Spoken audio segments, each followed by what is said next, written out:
এখন থেকে আমি আমার ব্লগটা শুরু করছি।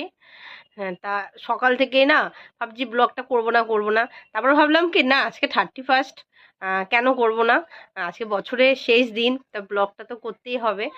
আহ, আজকেই মানে 2024-এর লাস্ট দিন, কালকের থেকে আবার নতুন বছর নতুন। এই দেখো, আগুনি একটু ঘুমাবে না, সারাক্ষণ শুধু এরম করে থাকো, সারাক্ষণ দাদার সাথে খেলবে। দাদুর আওয়াজ পেয়েছে, এখন দাদুর কাছে যাবে। মাকে একদম কাজ করতে দেবে না, জেম্মাকে কাজ করতে দেবে না, একদম না, কাউকে কাজ করতে দেবে না, জেম্মাকে দেবে না, কাউকে না, সারাক্ষণ এরম ভাবে থাকো। তাই তো শোনা বাবা।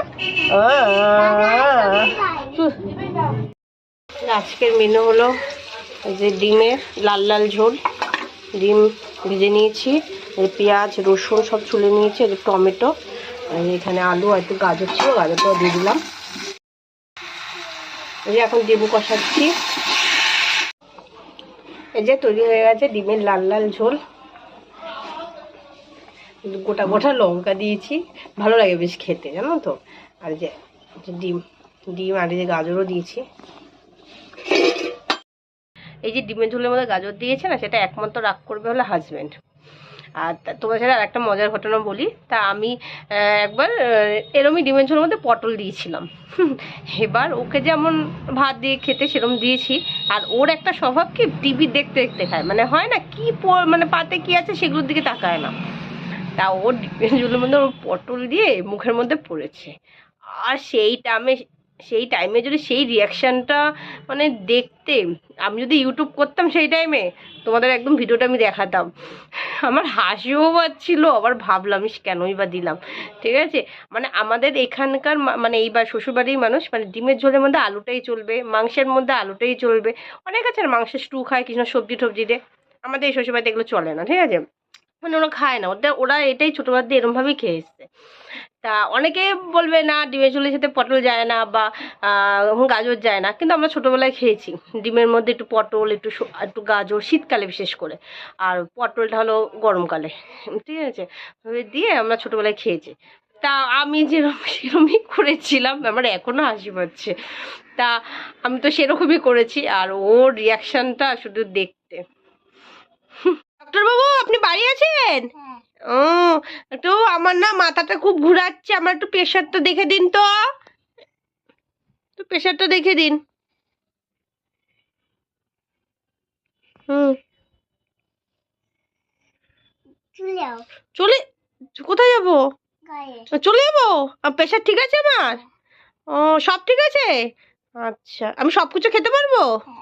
ও, আচ্ছা ডাক্তারবাবু, আপনি টেথোস্কোপ দিয়ে দেখছেন কেন প্রেশারটা? প্রেশার মাপার যন্ত্র দিয়ে দেখেন না আপনি?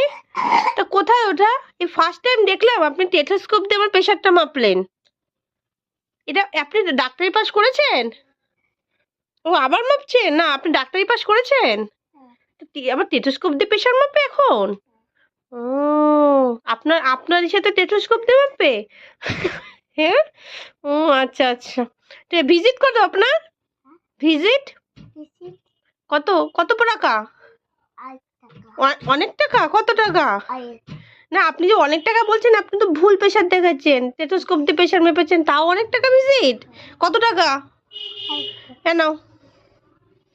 হুম হুম, ঠিক আছে, নিয়েছেন? হ্যাঁ, আমি সব কিছু খেতে পারবো? আমি কি কি খেতে পারবো? আর মাংস, আর কি ছোলা? দ্বিতন ছোলাটা কি ডাক্তারবাবু? আচ্ছা, আর কি খেতে পারবো? হ্যাঁ হ্যাঁ, স্যান্ডউইচ। আচ্ছা স্যান্ডউইচ। আর কি খেতে পারবো? জুস। আর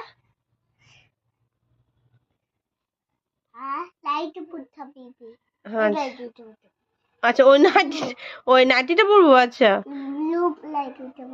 আচ্ছা, না না, আর সব মিষ্টি খেতে পারবো? আচ্ছা, বেশি করে মিষ্টি খাবো? ও, তা খুব ভালো ডাক্তারবাবু, কোনো কিছু খাওয়াতে আমাকে না করছেন। আমি চপ খেতে পারবো? হ্যাঁ খেতে পারবি না ও চপ খেতে পারবো না ও শুধু চপটা বাদ আর কি খাবো না আর মাংস খাবি মাংসটা খাবো আচ্ছা থ্যাংক ইউ ডাক্তারবাবু আপনি শুধু আমাকে অনেক কিছু খেতে বলেছেন শুধু চপটা বাদে তাই তো টাটা আবার আসবো আপনার মতন ডাক্তারবাবু আমার চাই ঠিক আছে যে যে সব কিছু খেতে বলবে ঠিক আছে টাটা হুম গুড নাইট ফ্রেন্ডস আমি এখানেই আমার ব্লগটা শেষ করছি আবার অন্যদিন দেখা হবে সুন্দর একটা নতুন ব্লগ নিয়ে good night tata good night